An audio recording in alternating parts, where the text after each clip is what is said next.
ওই ব্যক্তি আল্লাহর রাসূলের শাফাআত থেকে বঞ্চিত হয়ে যাবে। এই কোরআন যার উপরে নাজিল হয়েছে, আমার আপনার প্রিয় নবী রাহমাতাল লিল আলামিন মুহাম্মাদুর রাসূলুল্লাহ, আমার সাথে সবাই বলেন সাল্লাল্লাহু আলাইহি ওয়াসাল্লাম। কিয়ামতের ময়দানে আমার আপনার নবীকে আল্লাহ তাআলা সুপারিশের অনুমতি দিবেন, শাফাআতের অনুমতি দিবেন। সেই দিন আমার নবীর সুপারিশ পাবে যারা, আল্লাহর জান্নাত সহজেই পেয়ে যাবে তারা। আল্লাহর নবী বলেছেন কিয়ামতের দিন আল্লাহ সর্বপ্রথম আমাকে শাফাআতের অনুমতি দিবেন।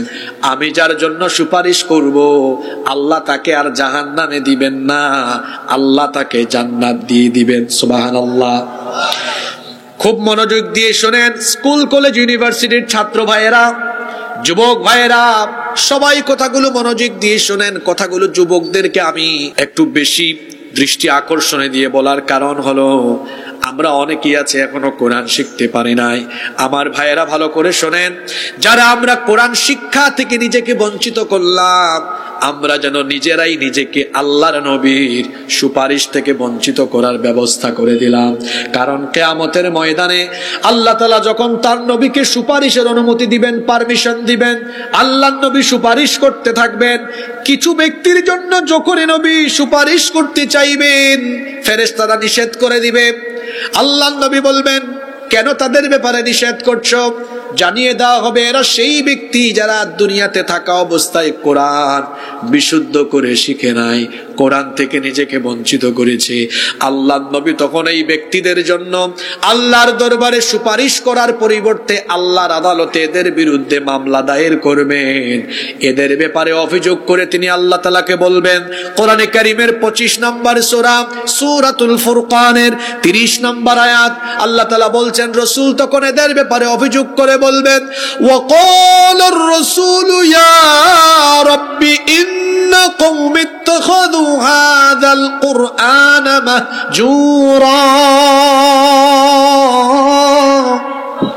রাসূল বলবেন, হে রব, ইন্না কওমি ইত্তাখাযু হাযাল কুরআনা মাহজুরা, আমার উম্মতের এই ব্যক্তিবর্গ, এই মানুষগুলো কোরআনকে দুনিয়ায় পরিত্যাগ করেছে, কোরআন শিখে নাই, কোরআন থেকে নিজেকে বঞ্চিত করেছে, কোরআনকে পরিত্যাগ করেছে। এই জন্য আজ হাসরের মাঠে এই লোকদেরকে আমি রাসূল আজকে পরিত্যাগ করলাম। তার কোন বাপ বাঁচাবে এখন? আর তার কোন বাপ তাকে বাঁচাবে? আর যেখানে রাসূল বলবেন আমি তাকে পরিত্যাগ করলাম, কেউ বাঁচাতে পারবে? কথা বলছেন না কেন? পারবে?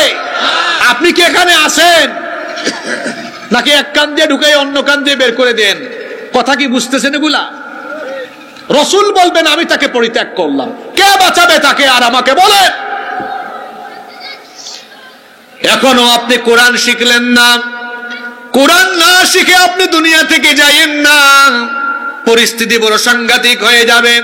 কোরআন না শিখার 3 নম্বর ভয়াবহতা হলো, যেই ব্যক্তি কোরআন শিখবে না, আল্লাহ তাআলার তরফ থেকে তার জন্য শাস্তি বরাদ্দ হলো আরো 3টা।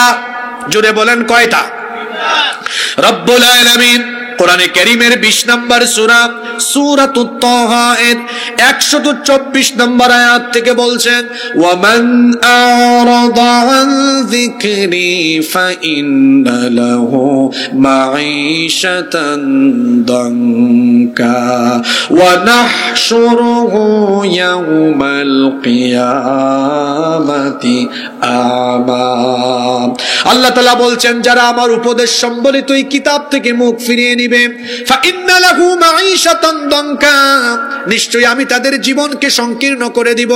মুফাসসিরিনে কেরাম এই মাঈশাতান দানকার ব্যাখ্যায় মোট 2টা অর্থ দিয়েছেন। 1 নম্বর অর্থ হলো, আল্লাহ তাআলা বলেছেন আমি তাদের জীবনের সুখ শান্তি কেড়ে নিব। এই আয়াতের সাথে আপনি দুনিয়ার মানুষের বাস্তবতা মিলায় দেখবেন যাদের জীবনে কোরআন নাই, এদের জীবনে সুন্দরী নারী, গাড়ি বাড়ি সব থাকলেও দেখবেন এদের কপালে সুখ নাই। কারণ সুখ শান্তি দেওয়ার মালিক কে? এদের রাতের ঘুম হয় না টেনশনের কারণে। আল্লাহ তাআলা বলেছেন যারা কোরআন থেকে নিজেকে বঞ্চিত করবে আমি তাদেরকে সুখ শান্তি থেকে বঞ্চিত করব। এ জীবনেও সুখ পাবে না, শান্তি পাবে না, এটা তার দুনিয়ার শাস্তি। 2 নম্বর শাস্তি হলো এই মাঈশাতান দনকার ব্যাখ্যায় 2 নম্বর অর্থ মুফাসসিরগণ দিয়েছেন, এই লোকটার কবরের জীবনকে সংকীর্ণ করে দেওয়া হবে।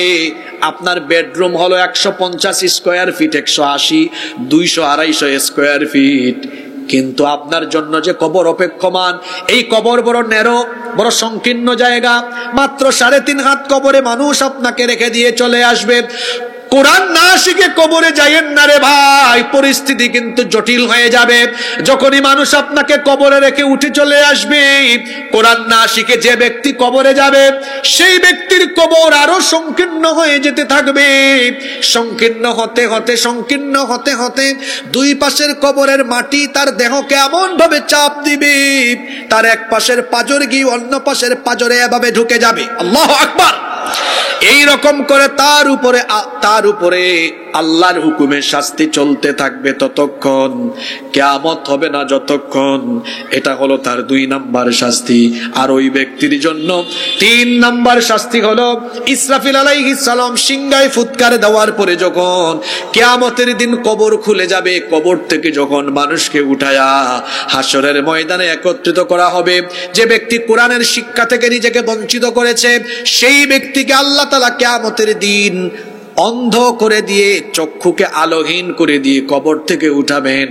আল্লাহ তাআলা পরের আয়াতে বলছেন ওয়া নাহশুরুহু ইয়াউমাল কিয়ামাতি আমা, আর আমি অন্ধ অবস্থায় তাদেরকে হাসরের মাঠে একত্রিত করব, কবর থেকে অন্ধ করে উঠাবো।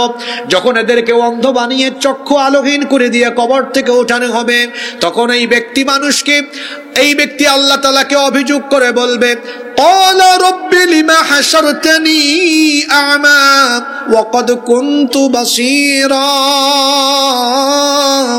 রব আমাকে অন্ধ করে দিয়েছো কেন? আমি তো দুনিয়াতে আলোহীন ছিলাম না, চক্ষুষ্মান ছিলাম, কেন আজ আমাকে অন্ধ করে দিলে? আল্লাহ তাআলা তখন তাকে জবাব দিয়ে বলবেন কাযালিকা আতাতকা আয়াতুনা ফানাসিতাহা ওয়া কাযালিকাল ইয়াউমা তুনসা। তোমাকে কেন অন্ধ করে দিয়েছে তুমি বুঝো না? দুনিয়াতে তোমাকে আমি চক্ষু দিলাম, সব দেখলা, বাংলাও দেখলা, ইংরেজিও দেখলা, আসমান দেখলা, জমিন দেখলা, আমার কিতাব তোমার চোখে পড়ে নাই। সব দেখেছো, আমার কোরআন দেখো নাই। আমি আজ তোমার চক্ষুকে একেবারে আলোহীন করে দিলাম। তুমি দুনিয়াতে সব মনে রেখেছো, আমার কোরআনকে ভুলে গিয়েছো। এই জন্য আজ হাসরের মাঠে তোমার মতো গোলামকে আমি আল্লাহ ভুলে গেলাম। ইন্না লিল্লাহি ওয়া ইন্না ইলাইহি রাজিউন। চিন্তা করেন তো, একটু আগেই বললাম রাসূল তাকে পরিত্যাগ করবেন, আর এখন এই আয়াত থেকে আমরা বার্তা পেলাম আল্লাহ পরিত্যাগ করে বলবেন তোর মতো গোলামকে আমি আল্লাহ ভুলে গেলাম। এখন বলেন এই ব্যক্তির কি নাজাতের আর কোনো উপায় থাকলো? জোরে বলেন, নাজাতের কোনো উপায় আছে? খবরদার যারা কোরআন এখনো শিখেন নাই, আজকেই সিদ্ধান্ত নিন আমি কোরআন শিখবো, কোরআন না শিখে দুনিয়া থেকে যাব না। আপনার কি খারাপ লাগে না? এত সুন্দর প্রমিত বাংলায় কথা বলেন, বিশুদ্ধ উচ্চারণে আপনি ইংরেজি বলতে পারেন, কিন্তু আল্লাহর ভাষা, কোরআনের ভাষা আপনি সুন্দর করে বলতে পারেন না, কোরআনটা সুন্দর করে পড়তে পারেন না। অথচ আপনার মতো মানুষ চেষ্টা করলে মাত্র অল্প কয়েকদিনে কোরআন শেখা সম্ভব কি সম্ভব না? বছরে একদিন শুধু তাফসীরুল কোরআন মাহফিল করলে হবে না। প্রতিটা এলাকায়, প্রতিটা স্কুলে, কলেজে, ইউনিভার্সিটিতে কোরআন শিক্ষা কেন্দ্র থাকা দরকার, যেখানে সবাই বিশুদ্ধ করে কোরআন শিখবে। কারণ কোরআন আমাকে জান্নাতের পথ দেখাবে। জান্নাতের পথ পাবে সেই ব্যক্তি, কোরআনের হক আদায় করবে যেই ব্যক্তি। কোরআনের 2 নম্বর হক হলো কোরআন আপনাকে জান্নাতের পথ দেখাচ্ছে, দাবি পূরণ করতে হবে। দেখি তো কে মনে রেখেছেন? 1 নম্বর দাবি কোরআনের উপরে পণ্য কি আনা, 2 নম্বর এই কোরআন কি করা। আমার যুবক ভাইয়েরা কথা বলেন, যারা এখনো কোরআন শিখেননি, আপনারা বিশুদ্ধ কোরআন শেখার জন্য অফলাইন অনলাইন যে কোনো মসজিদ, মাদ্রাসা, যে কোনো অনলাইন অফলাইন প্রতিষ্ঠান, যেখানেই পারেন সেখানে কোরআন শেখার ডিসিশন নিয়ে আজকে এখান থেকে উঠবেন। পারবেন ইনশাআল্লাহ? আল্লাহ তৌফিক দান করেন।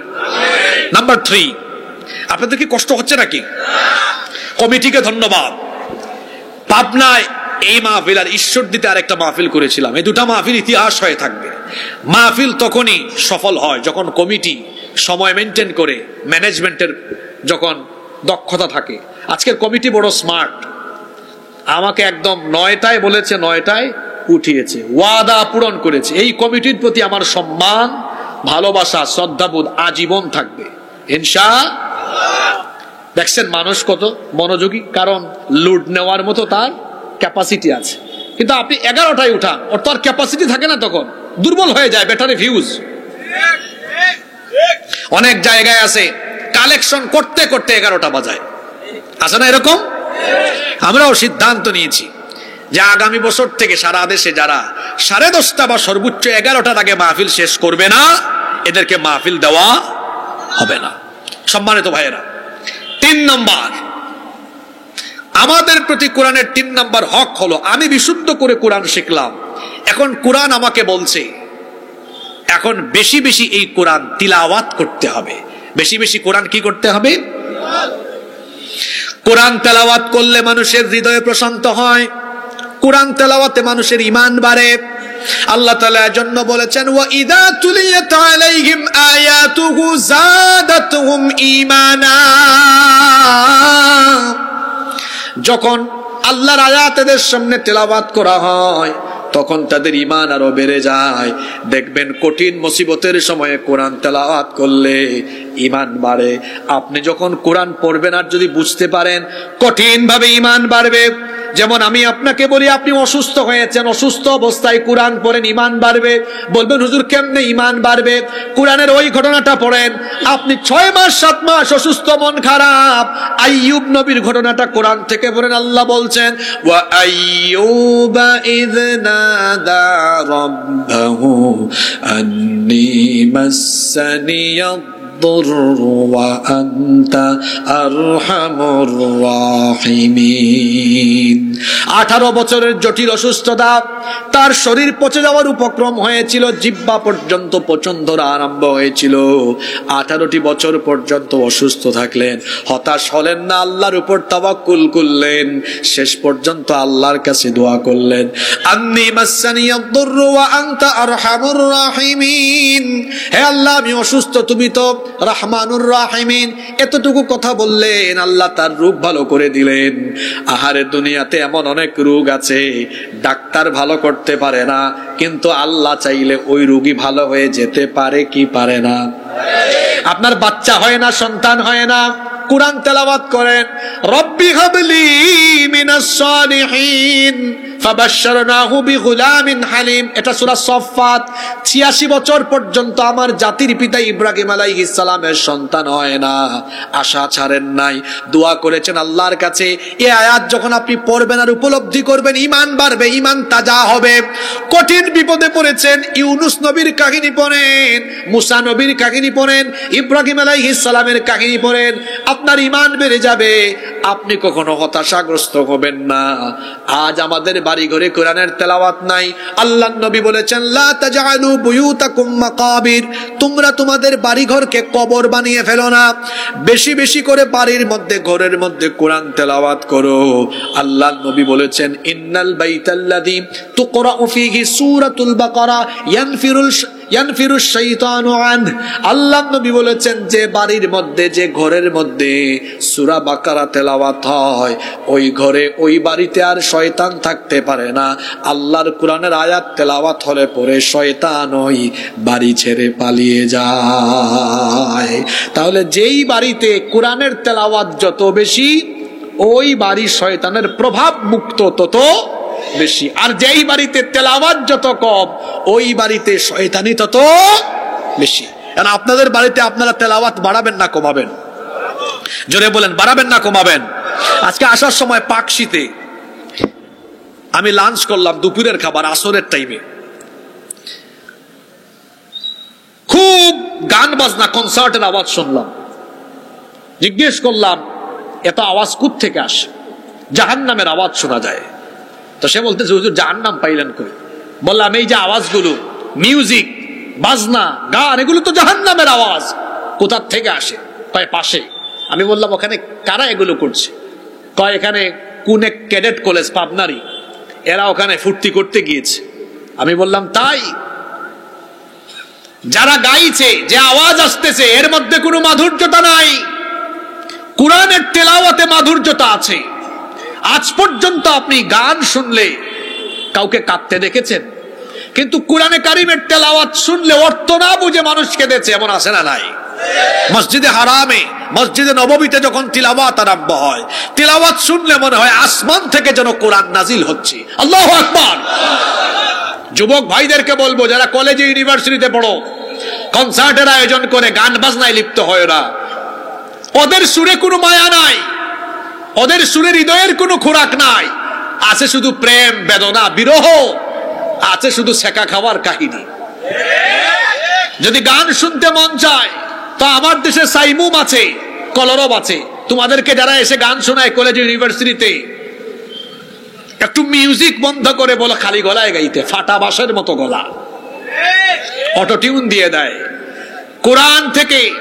অথবা যারা ইসলামের সৌন্দর্যকে সুরে সুরে তুলে ধরে, তাদের খালি গলার গান শুনে দেখেন, আপনার হৃদয়ে ঢেউ খেলবে। এই যে আমার আলোচনার আগে একটা ছেলে গান গাইলো, কেমন লাগলো? জোরে বলেন কেমন লাগলো? আল্লাহর নামে যে গান গাওয়া হয় সেই গান সুন্দর কম না বেশি? তোমার নামে যদি গান গাওয়া হয়, গান সুন্দর হয়। তোমার নামে যদি গান গাওয়া হয়, গান সুন্দর হয়। তোমার সৃষ্টি পানে যদি চাওয়া হয়, চোখ সুন্দর হয়। তোমার নামে যদি গান গাওয়া হয়, গান সুন্দর হয়। কার নামে? জোরে বলেন কার নামে? আল্লাহর নামের গান যেমন সুন্দর, আল্লাহ তেমন।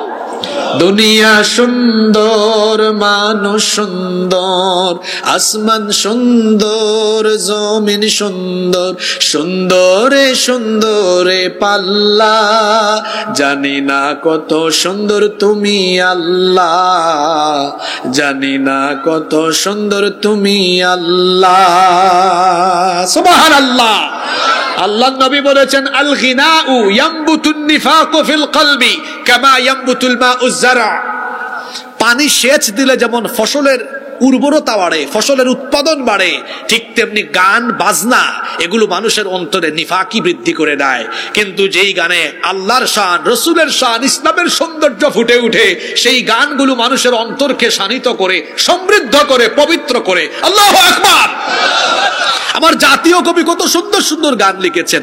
হ্যাঁ, কলেজ ইউনিভার্সিটির ছেলেরা বিভিন্ন গায়ক গায়িকার পেছনে ছোট, আর জাতীয় কবি আজানের পেছনে ছুটেছেন।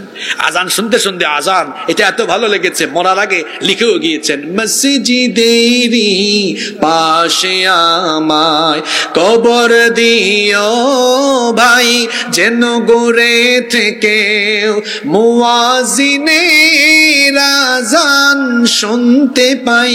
মসজিদেরি পাশে আমায় কবর দিও ভাই, আমার গোরের পাশ দিয়ে ভাই নামাজিরা যাবে, পবিত্র সেই পায়ের ধ্বনি এ বান্দা শুনতে পাবে। গোর আযাব থেকে গুনাহগার পাইবে রেহাই, মসজিদেরি পাশে আমায় কবর দিও ভাই। আল্লাহু আকবার। আমি জাতীয় কবির কঠিন ভক্ত, কারণ তিনি এত সুন্দর সুন্দর লেখা আমাদের জন্য উপহার দিয়েছেন। আমার নবীর শানে এত সুন্দর সুন্দর গজল উপহার দিয়েছেন, আপনারা অনেকগুলো জানেন। এত সুন্দর, ত্রিভুবনের প্রিয় মুহাম্মদ এলো রে দুনিয়ায়, রে সাগর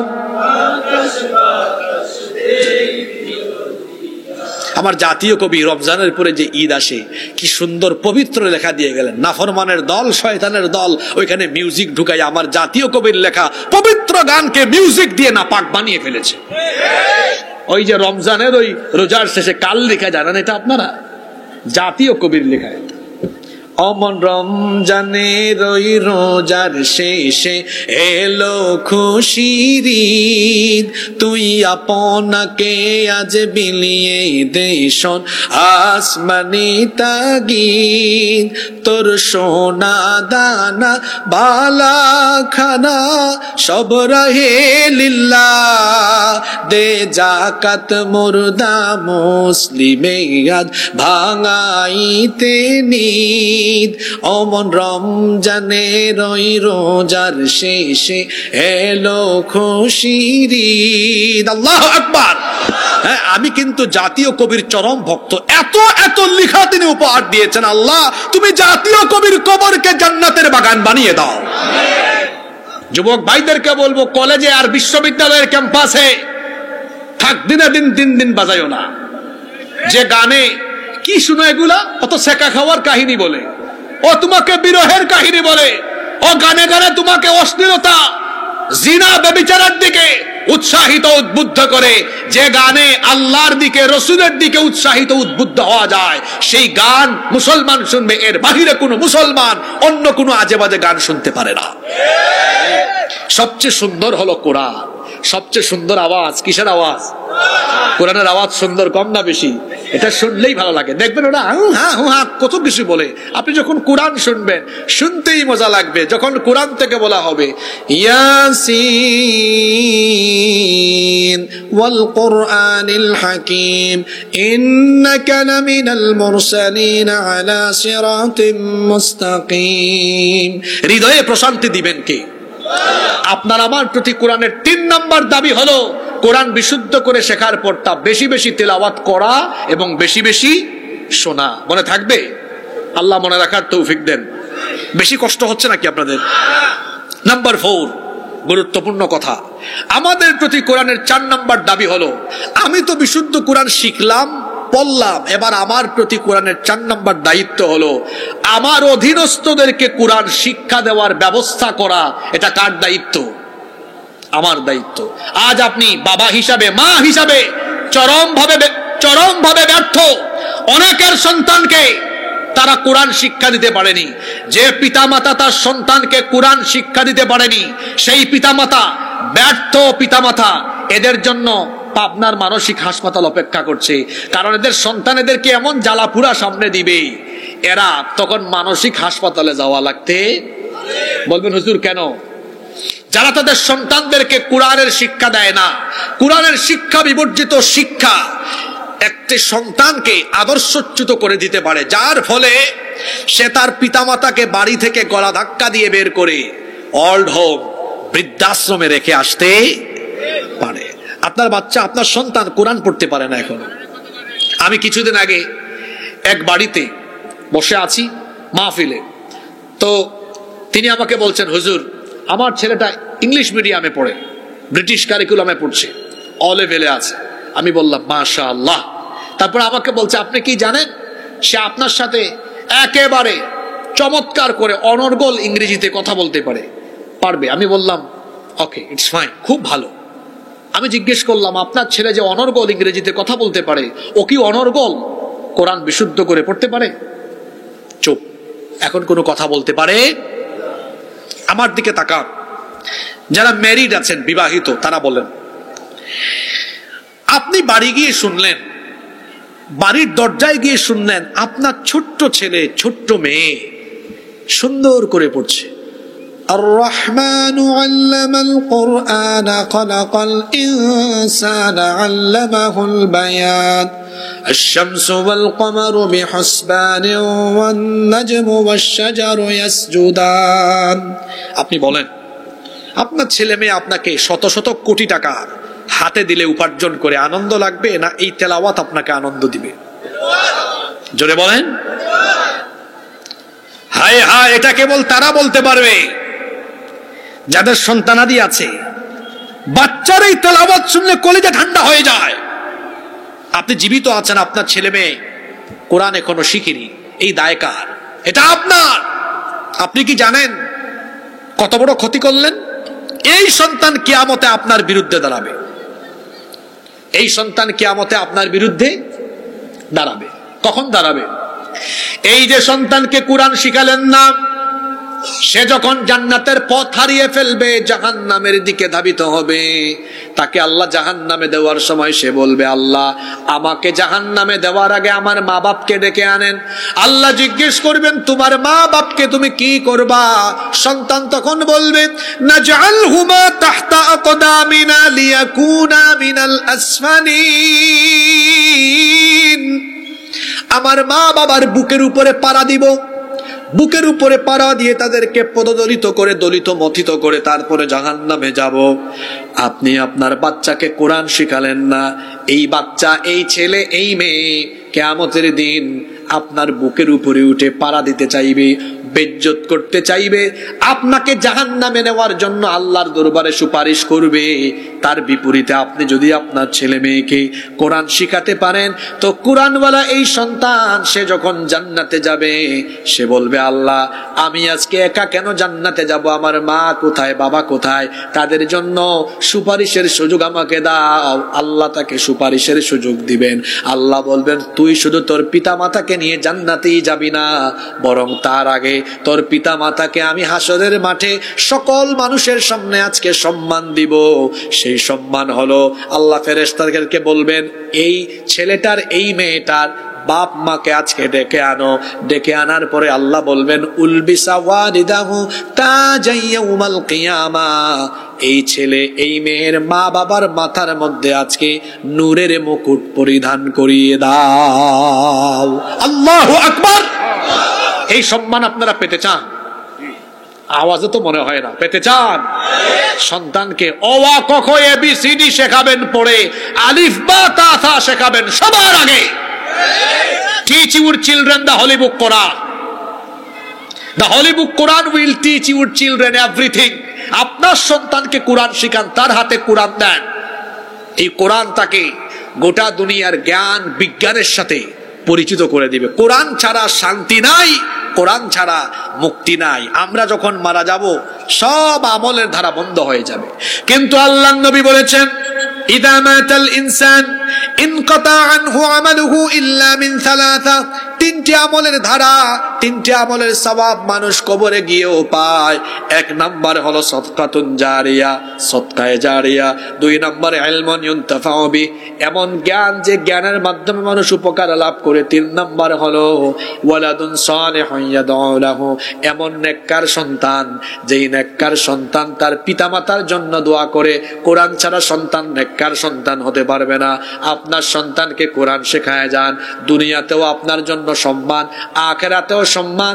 শুনেন, আপনার সন্তান যখন কোরআন পড়তে জানবে, কোরআন যখন শিখবে, সে যদি বিশুদ্ধ করে নামাজ আদায়ের নিয়ম কানুন জানে, আপনার ইন্তেকালের পরে ভাড়া করে কোনো হুজুর এনে জানাজা দেওয়া লাগবে না। আপনার সন্তান যখন জানাজার নামাজে দাঁড়াবে, পরিস্থিতি কি হবে চিন্তা করেন। পাশের মসজিদের ইমাম সাহেব নামাজে দাঁড়ালে চোখের থেকে পানি বের হবে না, আবেগও কাজ করবে না। আপনার ছেলে যখন আপনার লাশ সামনে নিয়ে জানাজায় দাঁড়াবে, আল্লাহু আকবার, এই যে জানাজার নামাজে চারটা তাকবীর, চারটা তাকবীর দেওয়ার সময় তার কলিজা ফেটে যাওয়ার মতো অবস্থা হবে, চক্ষু থেকে পানি বের হবে। গোটা দুনিয়ার সাগর মহাসাগরের পানি দিয়ে কবরে জাহান্নামের আগুন নেভানো যাবে না। কিন্তু সন্তান যদি সুসন্তান হয়, কোরআনওয়ালা সন্তান হয়, এই সন্তান যদি আপনার জন্য চোখের পানি ছেড়ে দেয়, এই চোখের পানি বেয়ে বেয়ে নাকের ডগায় আসার আগে আল্লাহ তাআলা সন্তানের এই চোখের পানির ফুঁটা দিয়ে আপনার জাহান্নামের আগুন চিরতরের জন্য নিভায়া দিবে। এটা কি চান না যে আপনার সন্তান আপনার জানাজা করুক? এটা কি চান না যে আপনার সন্তান আপনার জন্য দোয়া করুক? এটা কি চান না যে সন্তান আপনার জন্য আখিরাতে সুপারিশ করুক? চান কি চান না? তাহলে বাচ্চাদেরকে, আপনার অধীনস্থদেরকে কোরআন শিক্ষা দিবেন তো? এটা কয় নাম্বার দাবি? কষ্ট হচ্ছে নাকি আপনাদের? নাম্বার 5, আমাদের উপর কোরআনের 5 নাম্বার দাবি হলো কোরআন যথাসাধ্য যতটুকু পারেন ততটুকু মুখস্থ করা। এখন আমরা এখানে কি করেছি? আমরা কোরআন মুখস্থ করার দায়িত্ব হাফেজি মাদ্রাসার ছাত্রদেরকে দিয়েছি, যে তোমরা কোরআন মুখস্থ করো, আমাদের আর মুখস্থ করার দরকার নাই। অথচ আপনি যতটুকু পারবেন কোরআন মুখস্থ করা উচিত। আমাদের অনেকের পুঁজি হলো, ইনভেস্ট হলো আলাম তারা কাইফা ফাআলা রাব্বুকা বিআসহাবিল ফিল, এই সূরা থেকে কুল আউযু বিরাব্বিন নাস, এই 10টা সূরার বাইরে অন্য কোন সূরা পারে না। কি বলেন, এরকম আছে না? তো বাকিগুলো মুখস্থ করলেন না কেন? আমাকে তো আমার বাবা স্কুল থেকে এনেছেন, আমি ছোটবেলায় হাফেজি পড়তে পারিনি। এরপরে আমি যখন মাদ্রাসায় আসলাম খুব শখ জাগলো যে না, কোরআন আমাকে মুখস্থ করতে হবে। তখন আমি নিজে নিজেই কোরআন মুখস্থ করা শুরু করলাম। আলহামদুলিল্লাহ এখন তো সব পাড়া থেকেই মুখস্থ হয়েছে। আশা করছি কিছুদিনের মধ্যে এই কোরআন শেষ হবে ইনশাআল্লাহ। কোরআন মুখস্থ করা সহজ। যারা কলেজ ইউনিভার্সিটিতে পড়ছেন শুনেন, আপনাদেরকে আমি বলে যাই কত সহজ কোরআন মুখস্থ করা। আপনি প্রতিদিন এক আয়াত করে কোরআন মুখস্থ করলে মাত্র 6000 প্লাস 6000 সামথিং দিন লাগবে কোরআন শেষ করতে। এক আয়াত মুখস্থ করা আমাদের জন্য ব্যাপারই না। যেমন 30 পারার প্রথম সূরা, সূরার নাম হলো সূরা নাবা। আজকে এক আয়াত মুখস্থ করেন, আম্মা ইয়াতাসাআলুন, এনাফ। আজকে এক আয়াত। আগামীকাল আরেক আয়াত মুখস্থ করেন, আনিন নাবাইল আযীম। এর পরের দিন 3 নম্বর দিন আরেক আয়াত পড়েন, আল্লাযী হুম ফীহি মুখতালিফুন। 4 নম্বর দিন আরেক আয়াত পড়েন, কাল্লা সায়ালামুন। 5 নম্বর দিন আরেক আয়াত পড়েন, সুম্মা কাল্লা সায়ালামুন। 5 দিনে কয় আয়াত হইল? আপনার নামাজের 1 রাকাতের পুঁজি হয়ে গিয়েছে। সুবহানাল্লাহ। কোরআন মুখস্থ করে কোরআন স্মৃতিপটে ধরে রাখার কৌশল হলো নামাজে তা অ্যাপ্লাই করা। এখন আপনি পরের দিনের নামাজে প্রথম রাকাতে পড়েন, আম্মা ইয়াতাসাআলুনা আনিন নাবাইল আযীমিল্লাযী হুম ফীহি মুখতালিফুন কাল্লা সায়ালামুনা সুম্মা কাল্লা সায়ালামুন। আল্লাহু আকবার। রুকুতে গেলেন। এভাবে কি কোরআন চাইলে মুখস্থ করা যায় না? একজন ড্রাইভারের কাহিনী বলি। 2019 সালে জিদ্দায় আমি এক ড্রাইভারের ট্যাক্সিতে উঠলাম, মক্কাতে যাব। জিদ্দায় এসেছিলাম কিছু ব্যক্তিগত কাজে। তো দেখি তেলাওয়াত করছে আর সূরা বনি ইসরাইল পড়ছেন। হাফেজরা বলেন তো দেখি, বনি ইসরাইল কোরআনের কত নম্বর পারা আছে? 15, মাঝখানে না একদম। এত সুন্দর তেলাওয়াত করছে। আমি তাকে জিজ্ঞেস করলাম, মিন আইনা আন্ত, আইনা বিলাদুক, বাড়ি কোথায় আপনার? তা বলতেছে আনা মিনাল ইয়ামান, বাড়ি হলো ইয়ামেনে। বললাম মাশাআল্লাহ। হাল আনতা হাফিজুল কোরআন, আপনি কি হাফিজে কোরআন নাকি? বলতেছে না। আমি বললাম হাফিজে কোরআন না, একদম কোরআনের মাঝখান থেকে সূরা বনি ইসরাইল এত সুন্দর তেলাওয়াত করছেন।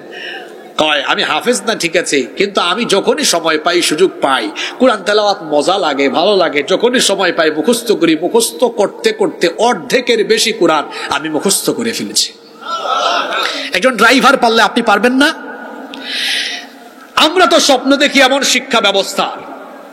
আমার স্বপ্ন আছে এমন একটি প্রতিষ্ঠান তৈরি করব যেখানে কোরআনের হিফজ অল্প অল্প সীমিত করে সিলেবাসে রেখে দিয়ে তা খুব সহজেই ছাত্রদের স্মৃতিপটে ধারণ করিয়ে তাদেরকে খুব সহজে কোরআন মুখস্থ করিয়ে দিব।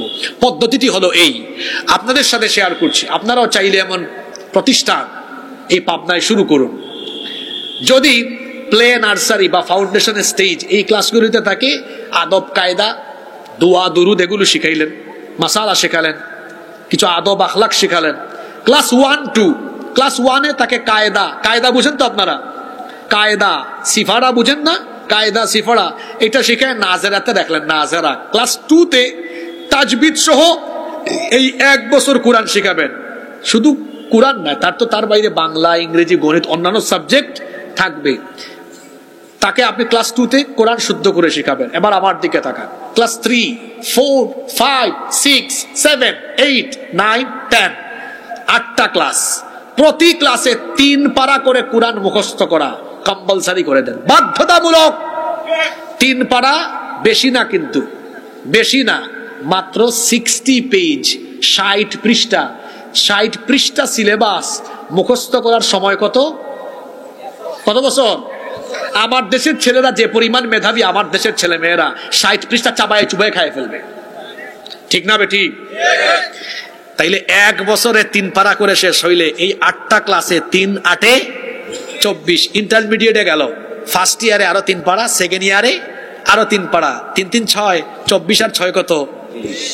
এবার ইউনিভার্সিটিতে গিয়েছে, বিবিএ তে পড়ুক, এলএলবি তে পড়ুক, সিএসসি তে যাক, ট্রিপলিতে যাক, ইংলিশ ডিপার্টমেন্টে যাক, ফার্মাসিতে যাক, জার্নালিজমে যাক, যে কোনো ডিপার্টমেন্টে যাক, এবার সে এমবিবিএস এ যাক, হাফেজ ডাক্তার, হাফেজ ব্যারিস্টার, হাফেজ চার্টার্ড অ্যাকাউন্টেন্ট, হাফেজ জাজ, হাফেজ এসপি, হাফেজ ডিসি, হাফেজ সচিব। চোর ডাকাত দুর্নীতিবাজের পরিবর্তে বাংলাদেশে হাফেজে হাফেজে আল্লাহওয়ালা ছেলে মেয়েতে ভরে যাবে। এটা যদি আমার দেশের কারিকুলামে অন্তর্ভুক্ত করে যাওয়া যেত, বাংলাদেশ বদলে যেত। যে যখন ক্ষমতায় আসে আলেমদেরকে অবমূল্যায়ন করে, মনে করে হুজুররা কি জানে। ভেবেছিলাম ইউনুস সাহেব ক্ষমতা পাওয়ার পরে তিনি হয়তো পাঠ্যপুস্তক সংস্করণ প্রণয়ন কমিটিতে 90% মুসলমান এই দেশে যেহেতু আছে, অন্তত আলেম উলামাদের প্রতিনিধি রাখবেন। আমাদের দেশে বিভিন্ন বিশ্ববিদ্যালয়ে ইসলামিক স্টাডিজ, আরবি ডিপার্টমেন্ট, আল কোরআন আল হাদিস ফিকহ ডিপার্টমেন্ট আছে না? আছে। তো ইউনুস সাহেবকে বলবো, আপনি কি এদেরকে চোখে দেখেন নাই? এত বড় বড় শিক্ষাবিদ আছেন। রাজশাহী ইউনিভার্সিটিতে আরবি ডিপার্টমেন্ট আছে, রাজশাহী ইউনিভার্সিটিতে ইসলামিক স্টাডিজ ডিপার্টমেন্ট আছে, ঢাকা বিশ্ববিদ্যালয়ে আরবি ডিপার্টমেন্ট, ইসলামিক স্টাডিজ ডিপার্টমেন্ট আছে। আমি যে ইউনিভার্সিটি থেকে পড়াশোনা করেছি, তাফসীর আছে, হাদিস আছে, দাওয়া আছে, আরবি ডিপার্টমেন্ট আছে। কুষ্টিয়া বিশ্ববিদ্যালয়ে কোরআন হাদিস দাওয়া আরবি ফিকহ ডিপার্টমেন্ট আছে। এতগুলো বিশ্ববিদ্যালয়ে এত প্রফেসর, এত বরেণ্য শিক্ষাবিদ, তাদেরকে দেখে যদি একটু শিক্ষা ব্যবস্থা কেমন হওয়া উচিত জানতে চাইতেন, খুঁজে পেয়েছেন এমন। আমার দেশে আমরা মনে করি ওই যে মুসওয়ালা কিছু আছে, মুস আছে, দাড়ি নাই, সব দিকে চুল আছে, মাঝখানে নাই। নাম হলো বুদ্ধিজীবী, নাম হলো কি জীবী? আসলে বুদ্ধির কিছুই নাই। এরা শুধু জাতিকে ধ্বংস করার বুদ্ধি দিতে পারে, জাতি বাঁচানোর কোনো বুদ্ধি তারা দিতে পারে। এই বুদ্ধিজীবীরাই তো শরীফ থেকে শরীফা, তারপরে এলজিবিটি কিউ, সমকামিতা, তারপরে আলু ভর্তা, পেঁয়াজ, নাচ গান, এরাই তো জাতিকে এগুলো উপহার দিয়েছে। বুদ্ধিজীবীর ঘরের বুদ্ধিজীবী। কিভাবে একটা জাতির শিক্ষা ব্যবস্থা হতে পারে এটা বুদ্ধিজীবীর কাছে যাওয়া লাগবে না। আলহামদুলিল্লাহ, আমি চ্যালেঞ্জ করে বলতে পারি, এই বাংলাদেশে এমন বড় বড় উচ্চ শিক্ষিত গবেষক, ইসলামিক স্কলার আছেন, যারা আন্তর্জাতিকভাবে শিক্ষা এবং গবেষণায় কাজ করে আন্তর্জাতিকভাবে সমাদৃত। সেই ধরনের বরেণ্য শিক্ষাবিদদেরকে নিয়ে বাংলাদেশের শিক্ষা প্রণয়ন করা হোক, এই জাতিকে বাঁচানো হোক। মেরুদণ্ড না থাকলে যেমন সোজা হয়ে দাঁড়ানো যায় না, শিক্ষা ব্যবস্থা ধ্বংস করে দিলে একটা জাতীয় মাথা উঁচু করে দাঁড়াতে পারে। তাহলে কোরআন শিক্ষা ব্যবস্থায় থাকা, এটা কি অপশনাল হিসাবে থাকবে না বাধ্যতামূলক থাকবে? জোরে বলেন। তাহলে আজকে আমি 5 নম্বর দাবির কথা বলছিলাম, যথাসাধ্য মুখস্থ করা। আপনারা চেষ্টা করবেন, প্রতিদিন কোরআন মুখস্থ করার চেষ্টা করবেন ইনশাআল্লাহ। বলেন বলেন ইনশাআল্লাহ। আপনাদেরকে মনে হয় আমি বেশি কষ্ট দিয়ে ফেলতেছি। নাম্বার 6, 6 নম্বরই তো আসছে, তাই না? 6 নাম্বার দেখেন কি সুন্দর, আমি পয়েন্টগুলো ধারাবাহিক নিয়ে আসছি। আপনি কোরআন শিখলেন, কোরআন তেলাওয়াত করলেন, বাচ্চাদেরকে শিখালেন, মুখস্থ করলেন। এবার আপনার 6 নম্বর দায়িত্ব হলো, তুতা পাখির মতো কোরআন পড়বেন না। তুতা পাখি পড়তেছেন, মনে করেন আপনি পড়ছেন, এই যে আমার সামনে যে আয়াতটা এখন আসলো, কি এটা? মা আনতুম আলাইহি বিকানিতিন ইল্লা মান হুয়া সালিল জাহিম ওয়া মা মিন্না ইল্লা লাহু মাকামুম মা'লুম। তুতা পাখির মতো পড়বেন, কিছু বুঝবেন না, এমনটা হতে পারে না। নাও এখন আপনার দায়িত্ব হলো, আপনার রেসপন্সিবিলিটি হলো কোরআনকে বুঝার চেষ্টা করা। অন্তত যদি কোরআন বুঝার জন্য আরবি ভাষা সম্পর্কে জ্ঞান লাভ করতে নাও পারেন, মাতৃভাষায় অনুবাদ করা এমন বহু তাফসীর এখন বাংলাদেশে পাওয়া যাচ্ছে কি যাচ্ছে না? যেমন তাফহিমুল কোরআন বাংলা আছে না, তাফসীর ফি জিলালিল কোরআন বাংলা আছে না, তাফসীর মাআরিফুল কোরআন আছে না, তাফসীরে জালালাইন, তাফসীর ইবনে কাসির, 5টা তাফসীরের নাম বললাম। এগুলো কি বাংলায় ট্রান্সলেট করা পাওয়া যায় না? বিশ্ববিদ্যালয়ের ভাইদেরকে বলবো, কলেজের ভাইদেরকে বলবো, আপনি হাজার হাজার টাকার একাডেমিক বই কিনতে পারেন, আপনার বাবা মাকে বুঝিয়ে এক সেট তাফসীর বাংলা অনুবাদ করা আপনার বুক শেলফে রাখবেন। আমার ছাত্র জীবনে আমার বুক শেলফে সবসময় আমি তাফসীর রাখতাম, হাদিস রাখতাম। আমি সকালবেলা পড়াশোনা আরম্ভ করতাম, আমার একাডেমিক বই পড়ার আগে প্রথম আধা ঘন্টা আমি কোরআন পড়তাম। রাতের বেলা আমি ঘুমানোর আগে আবার কয়েকটা হাদিস পড়ে ঘুমাতাম, কারণ আমি মনে করতাম কোরআন হাদিস সরকার আমার সিলেবাসে বাধ্যতামূলক করে দেয়নি, আমি সরকার, আমি নিজেই আমার সিলেবাসে এটা বাধ্যতামূলক করে নিয়েছি। অর্থাৎ আমার সরকার আমি না, কথা বুঝেন নাই? আমার সরকার কে? আমার সরকার আমি। অর্থাৎ আমার ব্যক্তিগত জীবন চলবে কেমনে এই সরকারকে, এটা আমি তো সরকার দেই নাই তো কি হয়েছে, আমি সরকার, আমার সরকার আমি। আমি আমার বুক শেলফে এক সেট তাফসীর এক সেট হাদিস রেখে দিব। ছাত্র ভাইয়েরা বলেন পারবেন? পারবেন? আমি ছাত্র ভাইদেরকে একটা সিলেবাস দিয়ে যাই, আমার দিকে তাকান। এখানে হয়তো পাশে ইউনিভার্সিটির অনেক ছেলেরা আসতে পারেন। আপনাদের অনার্স কয় বছর? 4 বছর না? আমার দিকে তাকান, এরকম ওয়াজ সব জায়গায় পাবেন না। 4 বছরে আপনার অনার্সও শেষ হবে, মাত্র 4 বছরে আপনার কোরআনও অর্থ সহ ব্যাখ্যা সহ পড়ে শেষ হবে। সিলেবাস দিব নেই। প্রতিদিন 5 আয়াত। কত আয়াত? আচ্ছা 5 আয়াত পড়া কলেজ ইউনিভার্সিটির ছাত্রদের জন্য কি খুব কঠিন? 5 আয়াত, ওই যে তাফসীর বাংলা অনুবাদ আছে ওগুলা আপনি বাংলা অনুবাদ পড়বেন, নিচে দেখবেন টিকা সহ ব্যাখ্যা আছে। 5 আয়াত অর্থ আর ব্যাখ্যা সহ পড়তে আপনাদের সময় লাগবে সর্বোচ্চ 10 থেকে 15 মিনিট। প্রতিদিন যদি 5 আয়াত করে পড়েন, মাসে হয় 150 আয়াত। আমি ক্যালকুলেটরে হিসাব করে দেখেছি, 5 আয়াত করে কোরআন পড়লে পুরা কোরআন অর্থ ব্যাখ্যা সহ পড়ে শেষ করতে সময় লাগবে 3.5 বছরের বেশি কিছু সময়। ধরে নিলাম হিসাবের সুবিধার জন্য 4 বছর, মানে 4 বছরে অনার্সও শেষ, কোরআনের তাফসীরও শেষ। আমার সরকার আমি। সুবহানাল্লাহ, কথা বুঝেন নাই? আমি সিএসসিতে পড়ি, আমি ত্রিপুরীতে পড়ি, আমি ইটিইতে পড়ি, আমি এলএলবিতে পড়ি, ফার্মাসিতে পড়ি, ইংলিশ ডিপার্টমেন্টে পড়ি, বিবিএতে পড়ি, জার্নালিজমে পড়ি। আমাকে আমার ইউনিভার্সিটি সিলেবাস দেয় নাই, আমার সিলেবাস আমি বানাইলাম। আমার সরকার আমি। ডেইলি কয় আয়াত? কয় বছর লাগবে? যারা মাস্টার্সে পড়েন বলবেন আমরা তো অনার্স শেষ করে ফেলেছি, 2 বছরের একটা সিলেবাস দেন। আমার দেশে অনেক ইউনিভার্সিটিতে মাস্টার্স 1 বছরের আছে, 2 বছরের আছে। আমি 2 বছরের সিলেবাসও দেই, 1 বছরের সিলেবাসও দেই। যে ইউনিভার্সিটিতে 2 বছরে মাস্টার্স হয়, আপনি 5-এর জায়গায় ডেইলি 10 আয়াত করে পড়েন, সময় লাগবে কয় বছর? কথা বলছেন না কেন? 2 বছর। যদি বলেন আমাদের পাবনা ইউনিভার্সিটিতে 1 বছরের মাস্টার, আমার কাছে 1 বছরের সিলেবাসও আছে, ডেইলি 20 আয়াত করে পড়েন, কয় বছর? যদি বলেন কয় বছর? যারা ইন্টারমিডিয়েটে পড়েন, ও লেভেলে পড়েন, 2 বছরে পারবেন, 10 আয়াত করে পড়েন। তাইলে দেখি তো রেশিওটা কারা মনে রেখেছেন? ডেইলি 5 আয়াত করে পড়লে কয় বছর? 10 আয়াত করে পড়লে, 20 আয়াত করে পড়লে আপনারা কি পড়বেন?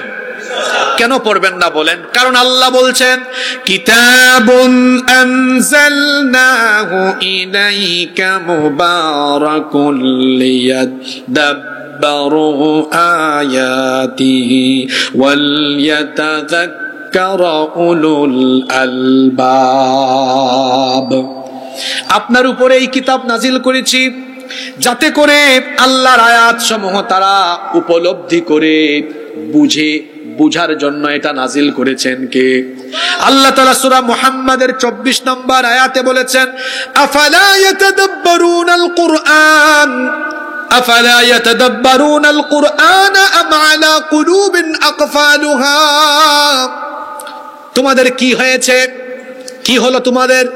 কেন তোমরা কোরআন নিয়ে গবেষণা করো না, কোরআন বুঝার চেষ্টা করো না? তাহলে কি তোমাদের অন্তর তালাবদ্ধ হয়ে গেল? আল্লাহ বলছেন অন্তর যদি তালাবদ্ধ হয়ে যায়, তালাটা খুলে দাও, কোরআন বুঝার চেষ্টা করো। যে অন্তরে কোরআন থাকে না ওই অন্তর তালাবদ্ধ, ওই অন্তর গুমরাহ অন্তর, পথভ্রষ্ট অন্তর। আর যে অন্তরে কোরআন থাকে এই অন্তরে যিনি হিদায়াতের নূর দান করে দেন, পুরুষোচিত কণ্ঠে গলার আওয়াজ বড় করে বলেন তিনি কে? সিলেবাসটা মনে থাকবে? 5, 10 অথবা পারবেন? আল্লাহ তৌফিক দেন সবাইকে। নাম্বার 6 নয় 7, 7 নাম্বার। দেখেন কষ্ট হচ্ছে মনে হয় আপনাদের, তাই না? একটা পরীক্ষা আছে না, এটার পরে একটা সিটি আছে না, ক্লাস টেস্ট। যারা উত্তর দিবেন আজকে আমি পুরস্কার দিব ইনশাআল্লাহ। একটু পরে সিটি হবে, দেখি মনোযোগী ছাত্র বের করা হবে এখান থেকে। নাম্বার 7, মানুষের উপরে কোরআনের 7 নাম্বার দাবি হলো কোরআন অনুযায়ী আমল করা। কি সুন্দর সিরিয়াল মেনটেন হচ্ছে দেখেন। ঈমান আনা, তেলাওয়াত শিখা, তেলাওয়াত করা শোনা,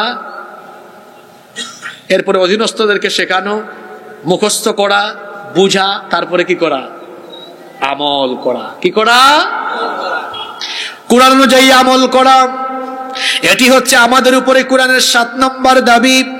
রব্বুল আলামিন কোরআনে কারীমের 6 নম্বর সূরা আনআমের 155 নম্বর আয়াতে বলেছেন, ওয়া হাযা কিতাবুন আনজালনাহু মুবারাকুন ফাত্তাবিউহু ওয়াত্তাকু লাআল্লাকুম তুরহামুন।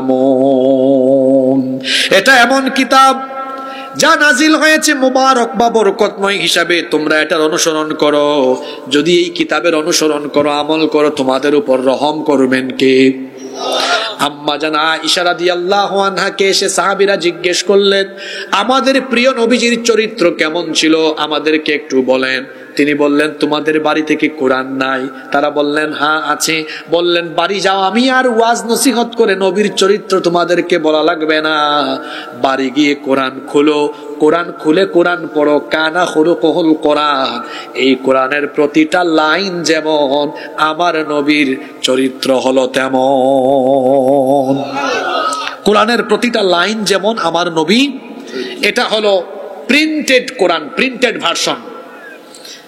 এটা হলো প্রিন্টেড কোরআন, আর আমার নবী হলেন প্র্যাকটিক্যাল জীবন্ত কোরআন। সুবহানাল্লাহ পড়তে ইচ্ছে করে না?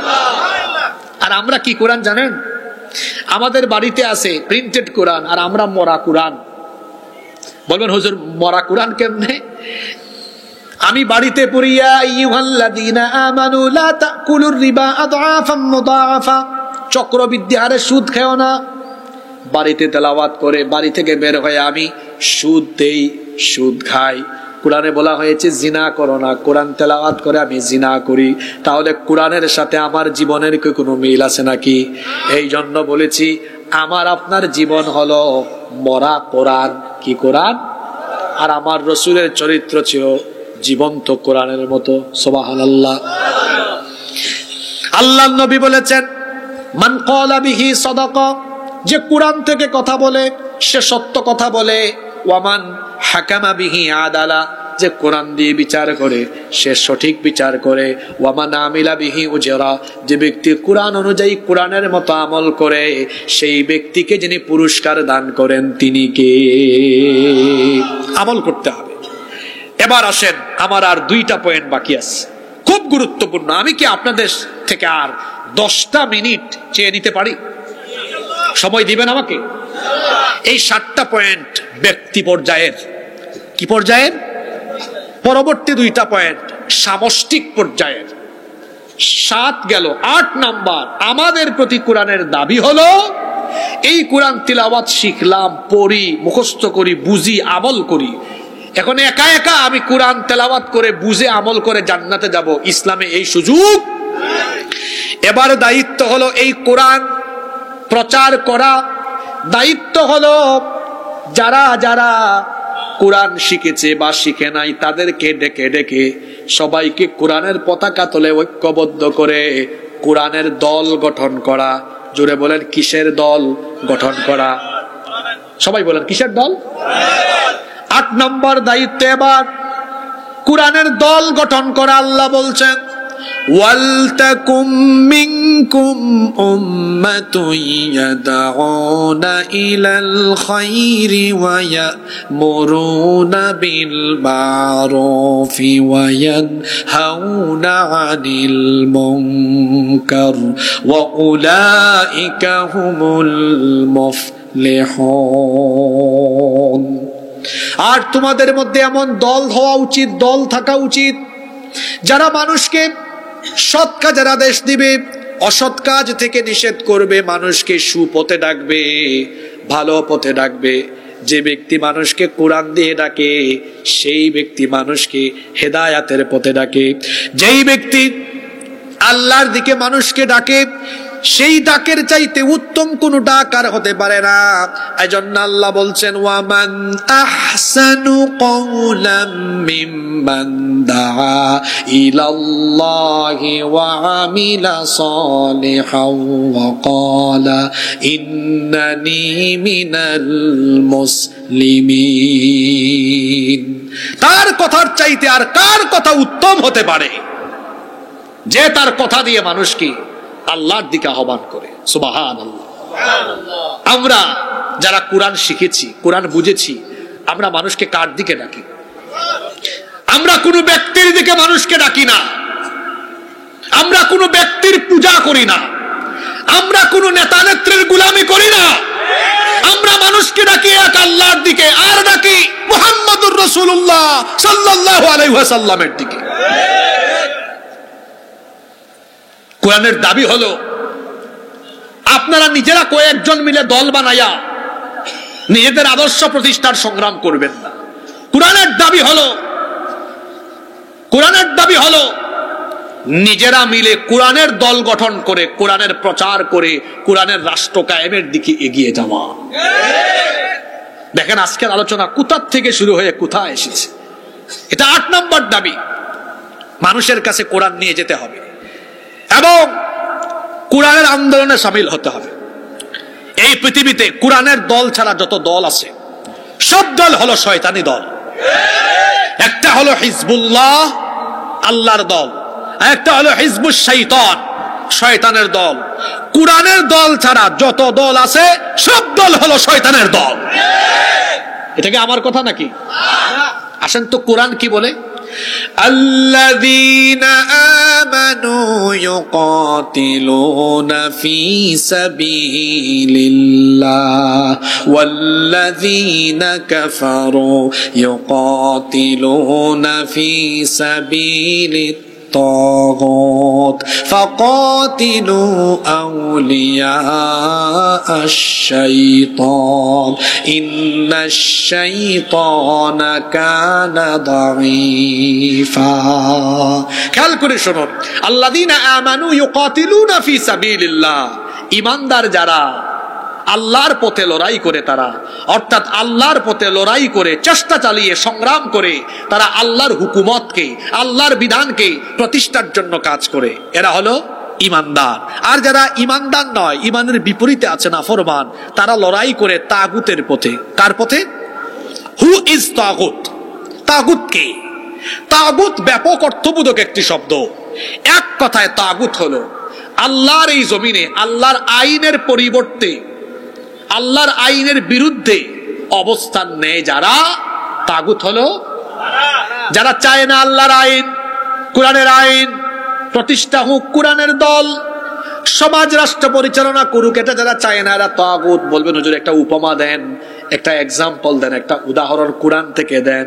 আল্লাহ বলছেন, মুসা নবীকে আল্লাহ বললেন ইযহাব ইলা ফিরআউনা ইন্নাহু তাগা, ফেরাউনের কাছে যাও। ফেরাউন কে? ইন্নাহু তাগা। ফেরাউনের পরিচয় আল্লাহ দিচ্ছেন। ফেরাউন কে? ইন্নাহু তাগা, নিশ্চয়ই সে হলো তাগা, সীমালঙ্ঘনকারী। যে ব্যক্তি তাগা তাকে আরবিতে বলা হয় তাগুত। যে ব্যক্তি তাগা এর সাথে লিপ্ত তাকে আরবিতে কি বলা হয়? তাগুত। বলেন তো ফেরাউন কি আল্লাহর আইন প্রতিষ্ঠার পক্ষে না বিপক্ষে? জোরে বলতে হবে, পক্ষে না বিপক্ষে? এখন ফেরাউন নামে দুনিয়ায় কেউ নাই, কিন্তু ফেরাউনের মতোই যারা কোরআনের আইন প্রতিষ্ঠার বিপক্ষে, এরা প্রত্যেকেই হলো ফেরাউনের মতো তাগুতি শক্তি। আল্লাহ বলেছেন ঈমানদার হতে হলে তাগুতের সাথে সম্পর্ক কাটাপ করো, কাটাপ কাটাপ। দলিল কি? ফামান ইয়াকফুর বিত্তাগুতি ওয়া ইউমিন বিল্লাহি ফাকাদ ইসতামসাকা বিল উরওয়াতিল ওয়াসকা লা ইনফিসামা লাহা ওয়াল্লাহু সামিউন আলিম। অতএব যে ব্যক্তি তাগুতের সাথে কুফরি করবে, তাগুতের সাথে নাফরমানি করবে, তাগুতের সাথে সম্পর্ক কাটাপ করবে, এরপরে আল্লাহর উপর ঈমান আনবে, সেই ব্যক্তি এমন এক শক্ত রশিকে আঁকড়ে ধরলো যা ছিন্ন হবার নয়। এরপরে আল্লাহ বলছেন, যে ব্যক্তি এরকম করবে সে আমার ওলি হয়ে যাবে। তাগুতের সাথে সম্পর্ক ছিন্ন করে দিয়ে কোরআনের সাথে, কোরআনের দলের সাথে যারা সম্পর্ক তৈরি করবে, আমি আল্লাহ তাদের বন্ধু হয়ে যাব। সুবহানাল্লাহ। আমি যখন কারো বন্ধু হয়ে যাব তখন আমি কি করব? পরের আয়াত আমাদেরকে বলছে, আল্লাহু ওয়ালিয়ুল্লাযীনা আমানু ইউখরিজুহুম মিনায-যুলুমাতি ইলান-নূর।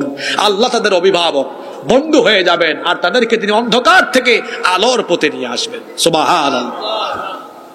সম্মানিত ভাইয়েরা, ছাত্রদেরকে বলি, যুবকদেরকে বলি, অনেকে আছে সমাজে, অনেক ব্যক্তি আছে যারা তার ক্ষমতার জন্য আপনাদেরকে চামচার মতো ব্যবহার করতে চায়। আমি আপনাদেরকে বলতে চাই, ছাত্রদেরকে, যুবকদেরকে বলতে চাই, যৌবন হলো এক প্রলয়ঙ্কারী তুফানের নাম। কারণ যুবকদের এই যৌবনের শক্তি যেদিকেই যায়, এক প্রচন্ড রকমের তুফান সেদিকে শুরু হয়ে যায়। এজন্য যুবকদেরকে সবাই ভাগে নিতে চায়। সমাজে তথাকথিত এমন অনেক ব্যক্তি আছেন যারা কোরআন থেকে দূরে, কোরআনের দল থেকে দূরে। তারা নিজেদের ক্ষমতা হাসিলের জন্য, ক্ষমতাকে পাকাপুক্ত বা মজবুত করার জন্য যুবক, তরুণ, ছাত্রদেরকে লাঠির মতো ব্যবহার করে তারা চামচার মতো খাটায়। যুবকদেরকে বলবো, আপনারা কারো চামচা নন। এই যৌবন কোন নেতার দেওয়া গিফট নয়। এই যৌবন কোন নেতার চামচামি করার জন্য দেওয়া হয় নাই। এই যৌবন দেওয়া হয়েছে আল্লাহর জমিনে আল্লাহর কোরআনের রাজ কায়েমের জন্য।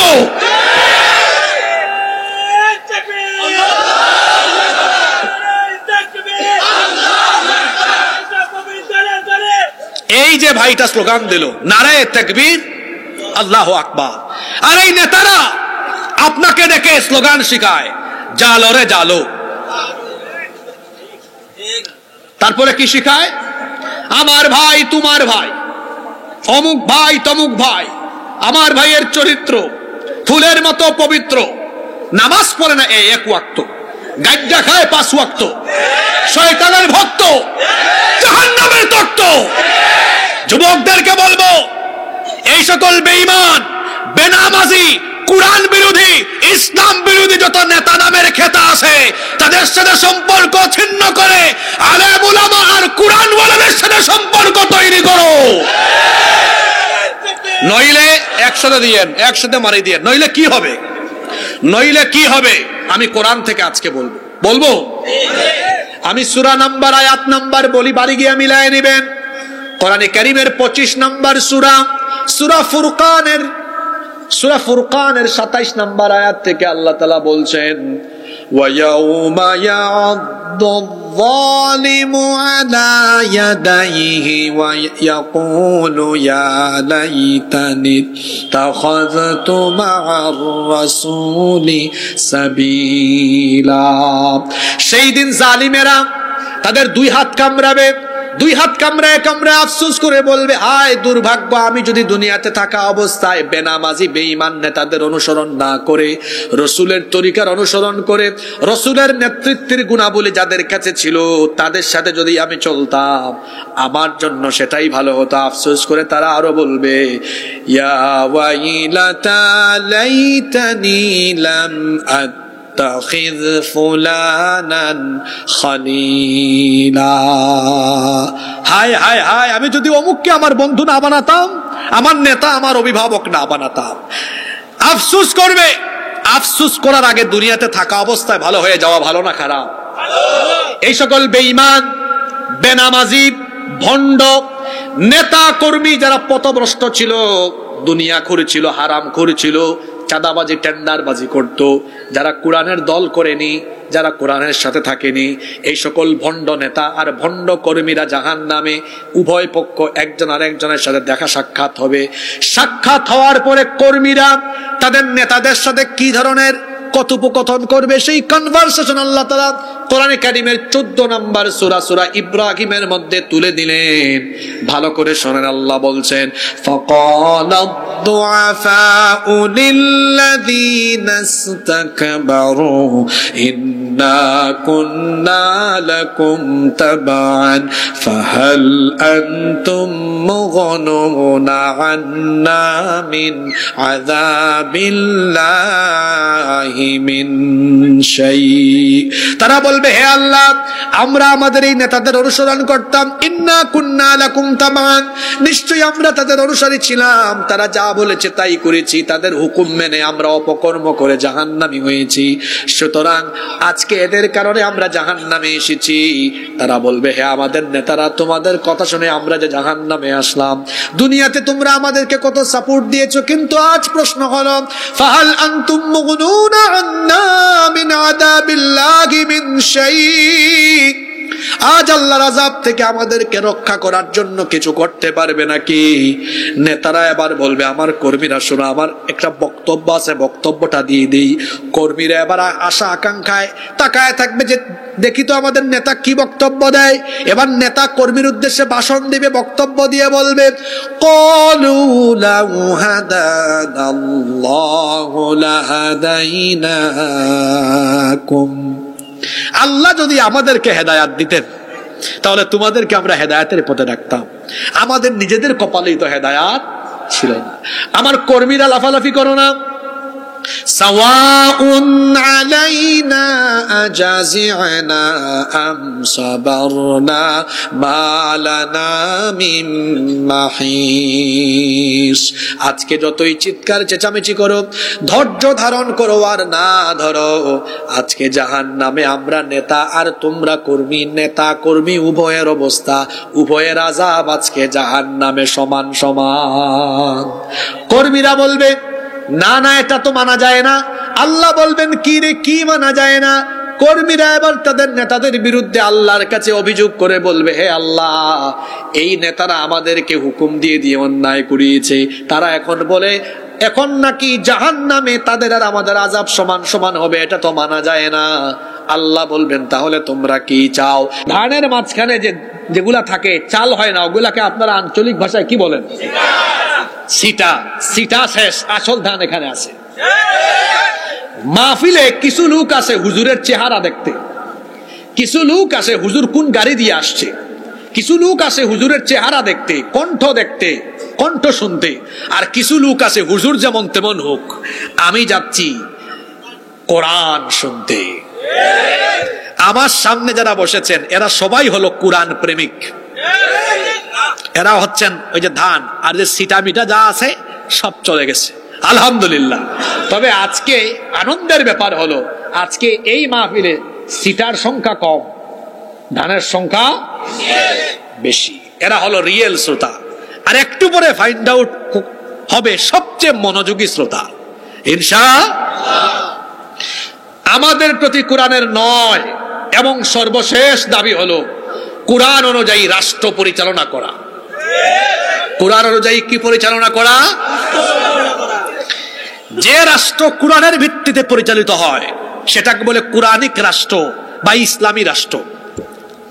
ইসলামী রাষ্ট্রে মুসলমানের বাহিরে অমুসলিম অন্য ধর্মের লোকেরাও থাকতে পারবে, কোনো অসুবিধা নাই। যদি মুসলমান কোন শাসক কোরআন সুন্নাহর ভিত্তিতে দেশ পরিচালনা করেন, রাষ্ট্র পরিচালনা করেন, তো সেই রাষ্ট্রকে বলা হয় ইসলামী বা কোরআনিক রাষ্ট্র।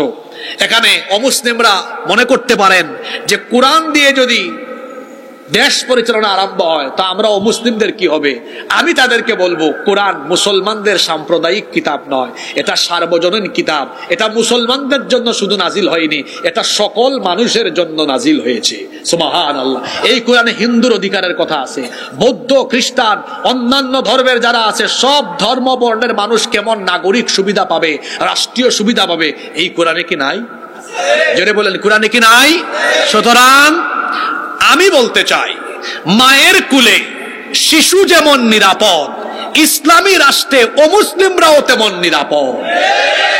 যদি কোনো দেশ ইসলামী দেশ হয়ে যায়, যদি আমার এই বাংলাদেশে কোরআনের আইন প্রতিষ্ঠা হয়ে যায়। এদেশের হিন্দু, বৌদ্ধ, খ্রিস্টান, অন্যান্য ধর্মের যারা আছেন এখন যে সুযোগ সুবিধা তারা পাচ্ছেন, কুরআনিক রাষ্ট্র, ইসলামী রাষ্ট্র হলে তারা এর চেয়ে বেশি সুযোগ সুবিধা পাবেন। অনেকে তাদেরকে ভুল বোঝায় যে মৌলবাদীরা যদি কোরআন প্রতিষ্ঠা করে ফেলে তোমাদেরকে কচুকাটা করে ফেলবে। আমি বলতে চাই, ভারতবর্ষের ইতিহাস তালাশ করে দেখেন, ভারতবর্ষকে মুসলমান শাসনরা 750 বছরের বেশি সময় শাসন করেছে। যদিও সেই সময়ে সম্পূর্ণভাবে কোরআন সুন্নাহর আইন ছিল না, কিন্তু মুসলমান শাসকরা কেমন হয়, একটু বৈশিষ্ট্য শাসনের দেখা যায়। তাদের শাসন আমলের বৈশিষ্ট্য হলো তারা কখনো কোনো মাইনরিটিকে, কোনো সংখ্যালঘুকে তাদের ধর্মীয় উপাসনালয় জ্বালিয়ে পুড়িয়ে দেওয়া কিংবা তাদের ধর্মচর্চার অধিকার কেড়ে নেওয়ার মতো কোনো কাজ তারা কোনোদিনও করেন নাই। ইসলাম আমাদেরকে এটা শেখায় না।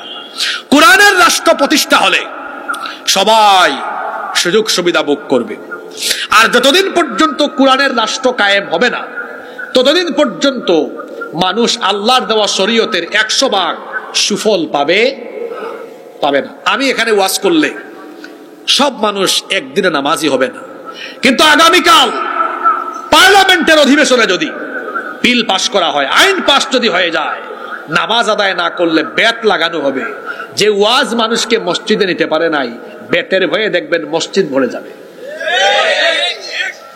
আমি এখানে মাদকের ওয়াজ করব, সবাই মাদক ছাড়তে নাও পারে। পার্লামেন্ট মেম্বাররা যদি কোরআন থেকে আইন পাশ করে মাদকের বিরুদ্ধে নীতিমালা পেশ করেন, দেখা যাবে মাইরের ভয়ে মাদক এমনি বন্ধ হয়ে গেছে। তাহলে বোঝা গেল শুধু মসজিদ, মাদ্রাসা আর ওয়াজ মাহফিলের মঞ্চে কোরআন নয়, বরং পার্লামেন্ট, সেক্রেটারিয়েট, বঙ্গভবনেও কোরআনকে রেখে এই বাংলাদেশকে একটি আলোকিত বাংলাদেশ হিসাবে গড়ে তোলার জন্য, ইসলামী রাষ্ট্র গঠনের জন্য ঐক্যবদ্ধ হয়ে কাজ করতে হবে। এটি হচ্ছে আমাদের প্রতি কোরআনের কয় নাম্বার দাবি? 9 নাম্বার দাবি। তাহলে এই 9টা দাবি পূরণ করতে পারবেন যারা জান্নাতের পথে পরিচালিত হয়ে দুনিয়ার জীবন শেষ করে আখিরাতে যখন দাঁড়াবেন। শুনেন, শেষ হাদিসটা শুনেন। আল কোরআন শাফিউম মুশাফফা, নবীজি বলেছেন এটা হলো সুপারিশ কবুল হওয়া এমন এক কিতাব, যে কিতাব কিয়ামতে সুপারিশ করবে আল্লাহর দরবারে মানুষের জন্য। সুবহানাল্লাহ পড়ে। নবীজি বলেছেন ফামান জাআলাহু আমামাহু কাদাহু ইলাল জান্নাহ, যে ব্যক্তি কোরআনকে তার জীবনের সামনে রাখবে, মানে কোরআনের আইন কানুন তার জীবনের সামনে রেখে কোরআনের ভিত্তিতে চলবে, কাদাহু ইলাল জান্নাহ, এই কোরআন তাকে টেনে টেনে টেনে টেনে জান্নাতে দিবে। ওয়া মান জাআলাহু খালফাহু কাদাহু ইলান নার, যে ব্যক্তি কোরআনকে পিছনে রাখবে, অর্থাৎ কোরআনের আইন কানুন জীবনে মানবে না, এই কোরআন তাকে টেনে টেনে জাহান্নামে দিবে। আমরা জান্নাত পেতে চাইলে কোরআনের দাবি পূরণ যদি করতে পারি, এই কোরআন কিয়ামতের দিন আল্লাহর দরবারে দাঁড়িয়ে বলবে, আল্লাহ এই লোকটাকে তুমি জান্নাতে দিবে না যতক্ষণ আমিও তার পক্ষে তোমার দরবারে দাঁড়িয়ে সুপারিশ করা বন্ধ করব না ততক্ষণ। এসো কোরআনের ছায়া তলে সমবেত হই, এসো কোরআনের ছায়া তলে সমবেত হই, এসো আল্লাহ ও রাসূলের অনুগত হই, এসো কোরআনের ছায়া তলে সমবেত হই, এসো আল্লাহর গুণগান করি, এসো তারি পথে জীবন গড়ি, আল্লাহর নাম নিলে তাতে যদি সুখ মিলে, আল্লাহর নাম নিলে তাতে যদি সুখ মিলে, কেন সেই নাম থেকে দূরে সরে রই, কেন সেই নাম থেকে দূরে সরে রই, এসো কোরআনের ছায়া তলে সমবেত হই, এসো কোরআনের ছায়া তলে সমবেত হই, এই কোরআনের ছায়া তলে এসে কত লোক প্রাণ দিল হেসে, কোরআনের ছায়া তলে সোজা পথ যদি মিলে, কোরআনের ছায়া তলে সোজা পথ যদি মিলে, কেন সেই পথ ছেড়ে ভুল পথে রই, কেন সেই পথ ছেড়ে ভুল পথে রই। এসো কোরআনের ছায়া তলে সমবেত হই, এসো কোরআনের ছায়া তলে সমবেত হই, এসো আল্লাহ রাসূলের অনুগত হই, এসো কোরআনের ছায়া তলে সমবেত হই। আল্লাহ কবুল করেন। আলোর পথে 24, 24 ঘন্টা শুধু ইসলাম প্রচার।